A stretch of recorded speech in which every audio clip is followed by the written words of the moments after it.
we're taking adventure to new heights as I show you one of the most exhilarating experiences in all of Nevada. And all you have to do is look up. That's not just any plane, it's a glider, a specialty aircraft that soars through the skies with no engine. It may sound a little scary, but the experienced pilots here at Soaring Nevada have assured me that it's going to be a safe and incredibly fun ride. All right, here we go.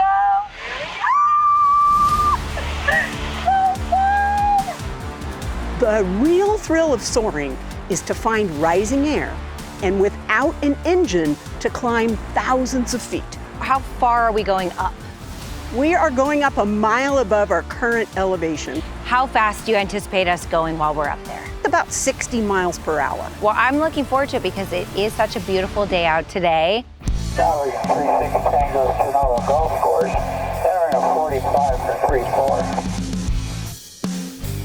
Before we take off, my glider instructor Elizabeth has to prep the plane and complete her safety checklist. What I'm doing now is I'm putting extra weight in the glider because both of us are small. Better traffic track, straight. Genoa to Delta, 6,600, about 5 miles. Better traffic track, straight.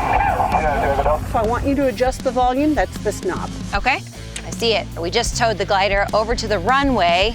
I'm about to get in, but first we have to put our parachutes on. Put this on like a backpack. Okay.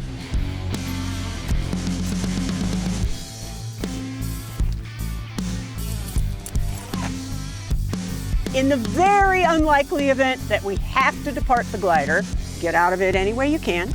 As soon as you're clear of the glider, you're gonna reach for this handle, and then you will pull it away from you as hard as you can. Okay, simple enough. Hopefully we don't need it though. No, climb in, your Okay. feet will go into those gaps. This is really happening right now. Okay, tight quarters here. All right, so one foot here, Yep. the other One foot right foot there. here. Nice and snug.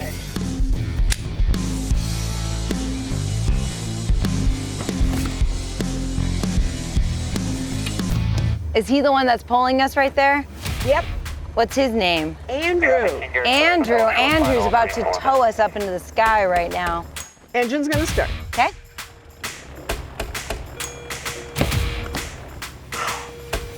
Here we go. Radio check for glider Sierra Fox. Falcon 572, left kill. My gosh. And we are in the air. Oh, wow. Wow, this is what birds feel like. So pretty up here. Get a full aerial view.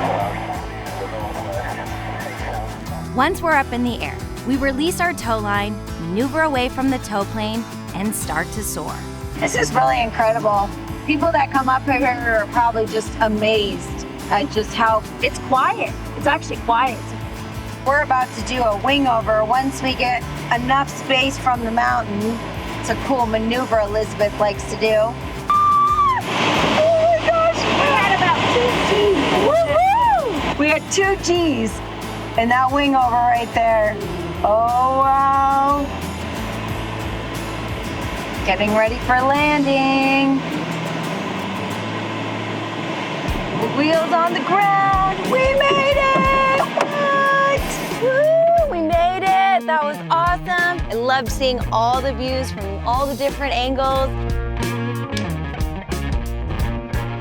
After getting a bird's eye view of stunning Carson Valley, I can't wait to continue exploring the beauty this region has to offer. Spirit of Nevada is proudly brought to you by Richard Harris Law Firm. For more information, visit richardharrislaw.com. Watch new episodes of Spirit of Nevada on the channels listed below.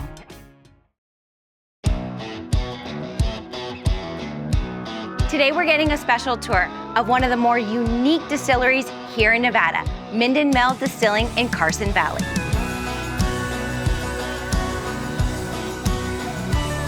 You've probably heard of farm-to-table food, but here in Minden, they're proudly making grain-to-glass spirits. You're one of the 5 estate distillers. Yeah. What does that mean? So estate distilling is really about drawing from the local agriculture and economy. I can super proudly say at this point, 100% of every product we've ever fermented to distill has come from the state of Nevada because we're growing it ourselves. Just right down the road, we have the Bentley Ranch, 1,200 acres of corn, rye, barley, wheat. But that's not the only thing that makes them unique. This building's on the National Register of Historic Buildings. It's one of the oldest in the city. To this day, no building in Minden can be built higher than this. As a visitor to Minden Mill, you can sign up to take a guided tour where you'll learn about their historic buildings and state-of-the-art distilling technology. You're standing in the middle of what's known as the mill. It's our single malt distilling facility, and it's really defined by the two fourth-size stills that you see to the right and left of me right here. All right, well, let's continue the tour. Wonderful, follow me. So we're heading over to the other half of the distillery campus, which is going to be what's known as the creamery. It's the old Minden Butter Company. Wow. So in front of us here is our bourbon, our rye, and our vodka still. This is what's known as... I wasn't expecting to see this. This is pristine. It's beautiful. Yeah, it's pretty cool. And one of the greatest things about the distilling industry is that it looks so pretty, but it's not accidental. The copper itself is part of what makes the spirits taste so good. It absorbs a lot of sulfur that's produced during fermentation. So tell me a little bit about these fermenters here. Yeah, I know they look like barrels. They're called foeders. And what's great about these, you can see the RW, we're making rye whiskey right now. Think of this as kind of making sourdough. The wood from these fermenters will hold on to some of the flora and fauna that's intrinsic to this valley. And it's going to create a little bit more of a nuanced, full character spirit. So I'm assuming this is where the bottles are put together, seeing that there are some labels right next to me. Yeah, this is the bottling room. This is where all of the juice is put into the glass and where the labels are put on. Liquid's put into the bottles right over there on our filling station. Corks go in here, any sort of closure, and then labels get applied here. Eventually it goes down the line and it's put into boxes right at the far end of the station after everything is heat shrink wrapped. Engineering at its finest. Oh yeah. And of course, what's a tour without a tasting? We're gonna start with the vodka. This is gonna go down smooth, enjoyable, with a sweet finish. Okay. Cheers. Cheers. You know what, that does go down really smooth because typically you wouldn't drink vodka all by itself. You would pair it with something. Next up, we have our bourbon. It's not a Kentucky bourbon, in other words, this is Nevada straight bourbon. I love the fact that we're drinking Nevada straight bourbon. Cheers to that. Cheers to that. Thank you. That's really good. I know, right? That's very good. Isn't that delicious? Yes. You get that little bit of cherry cola that's coming out through it. And who doesn't love a cherry cola? Last one in line is the rye. Now, the rye is my personal favorite. Ours has a strong candied orange peel quality to it. And out of all of our spirits, I think this has made the largest plateau-style jump within the category. And people are asking for it. It's starting to really get some traction. All right, cheers to that. I can see why this is your favorite. Yeah, right? My last stop on the tour is a beautiful bar area where you can try all the Minden Mill spirits, shaken and stirred into unique craft cocktails. So what are you making me? So I'm making you the James game. So this is our 3-year bourbon made by Minden Mill Distilling, maple syrup and orange bitters. Ooh, sounds tasty. Then on top, just to give it a little more elevation, we made a house-made sarsaparilla from them.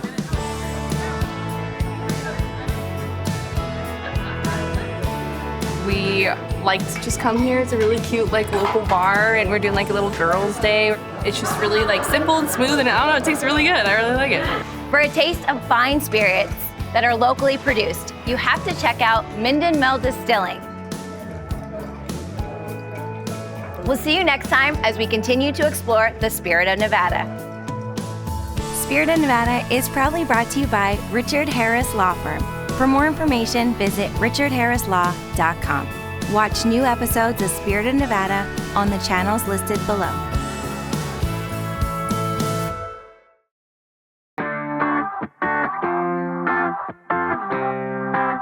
small, quaint town of Genoa for their annual Candy Dance Festival that has two of my favorite things, dancing and candy. Let's go check it out. The original Candy Dance dates all the way back to 1919, when the ladies of Genoa needed to raise money to buy street lights for the town. So they decided to hold a dinner dance where they passed out homemade sweets.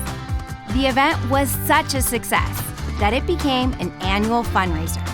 And over a century later, local volunteers are still selling homemade candies out of the Genoa Town Hall.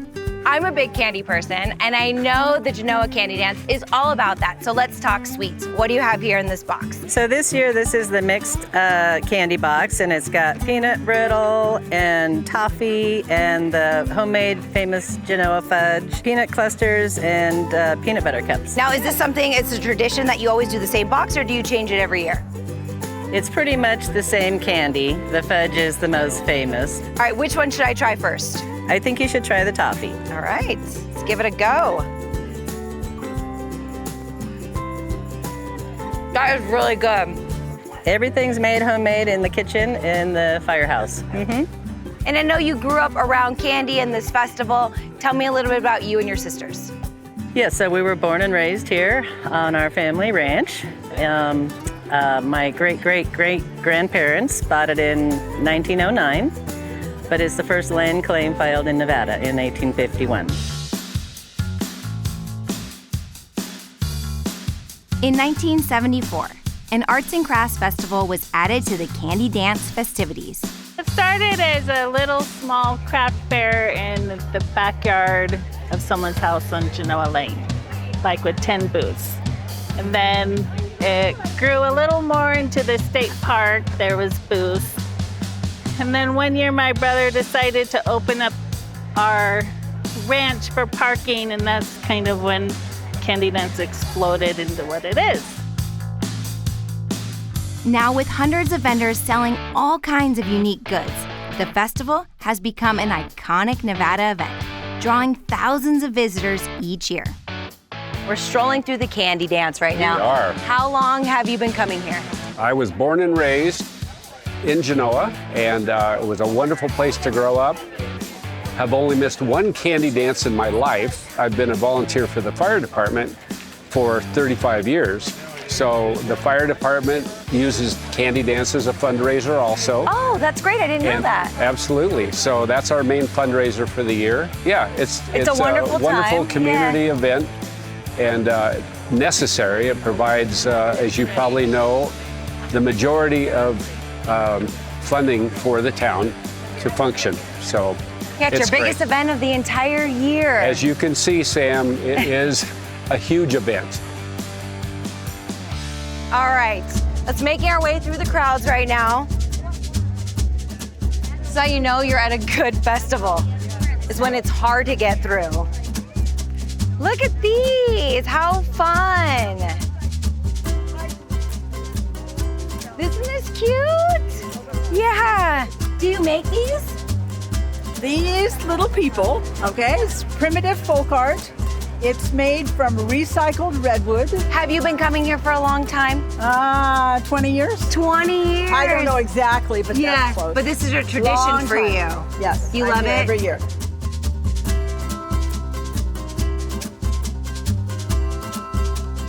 So you came all the way out here from Oregon to sell your homemade barbecue. What's that been like out here? It's very fun here.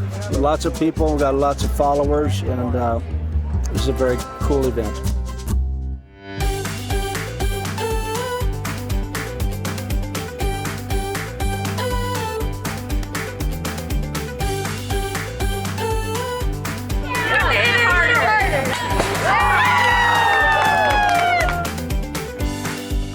After a fun day at the fair, the festivities continue in the evening at the Genoa Park, where they have the Candy Dance dinner and dance party.